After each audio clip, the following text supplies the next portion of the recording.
पहिला प्रश्न मला विचारायचा आहे लव कट्ट्यावरती येऊन, शर्मिष्ठा भेटली कुठे, कशी आणि तेजसराव आवडले कधी? सगळ्यांनाच खरं तर माहिती आहे की म्हणजे आमच्या आयुष्यात दोघांच्याही आयुष्यात एक मोठी घटना घडून गेली आणि बर. त्यानंतर आम्ही पुढे जायचं का नाही हा विचार करत होतो. तो म्हणजे इंडिव्हिज्युअल असताना आमचे दोघांचेही घटस्फोट झाले आणि तेव्हा असं ठरलं की नको बाबा, लग्न हा प्रकारच नको आणि कशाला पडायचं ह्याच्यामध्ये. आणि त्यानंतर एका मोठ्या रियालिटी शो मध्ये मी असताना आपली मेघा धाडे, आऊ, रेशमताई, सई यांनी खूप प्रेशराईज केलं आणि म्हणजे नाही नाही नाही, सेकंड चान्स घ्यायला पाहिजे आयुष्यात, गरजेचं आहे. म्हटलं ओके. मी तिथून तो शो संपल्यानंतर जेव्हा मी बाहेर पडले आणि आमचा एक कॉमन मित्र आहे दोघांचाही, कल्पक जोशी म्हणून, बर. त्याच्याकडनं माझ्या बहिणीकडे हे स्थळ तेजसचं आलं होतं. अच्छा. आणि फायनली एक तारीख ठरली आणि एका हॉटेलमध्ये डिनरसाठी आम्ही दोघं भेटलो आणि भेटल्यानंतर 9 वाजता मला वाटतं आपण भेटलो आणि गप्पा मारत मारत मारत आम्हाला वेळ कसा गेला कळलं नाही. आम्ही आमच्या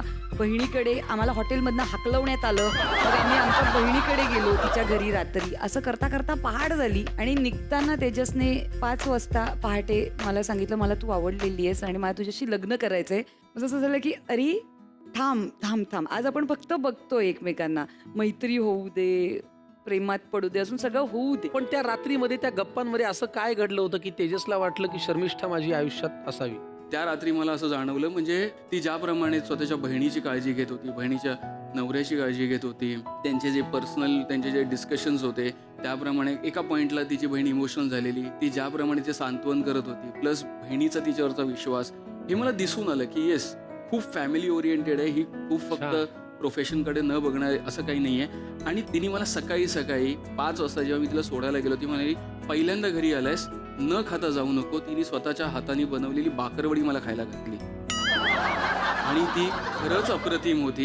हे वडी खाऊ घालणाऱ्या पूर्ण, ते नंतर कळलं कारण मी मला. असंच नागपूरला गेलो, माझ्या बायकोनी मला सांबर वडी खाऊ घातली नागपूरची, आणि मी ते बरोबर अडकलो. बाकरवडी, एवढाच फरक आहे. मी जरी एकमेकांना तुमच्या परीक्षेत प्रेमाच्या आणि नात्याच्या पास केलेलं असलं तरी आमच्या परीक्षेत तुम्ही दोघं एकत्रित पास होणार का याची आम्हाला जरा उत्सुकता आहे. साहित्य काहीतरी आहे ते घेऊन यायला लावतो. आई बापरे. ते साहित्य घेऊन या, मग आपण बघूया कोण पास आणि कोण नापास आहे. प्लीज घेऊन या. एका ह्या छोट्याशा ग्लासमध्ये आहे गोड रस सरबत आणि एका ह्याच्यामध्ये आहे कडू सरबत.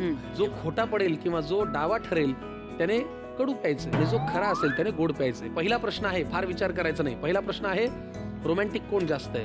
तेजस. त्याने तुझ्याकडे बोट दाखवलं आणि तू तेजस म्हणालीस. नेमकं खरं काय?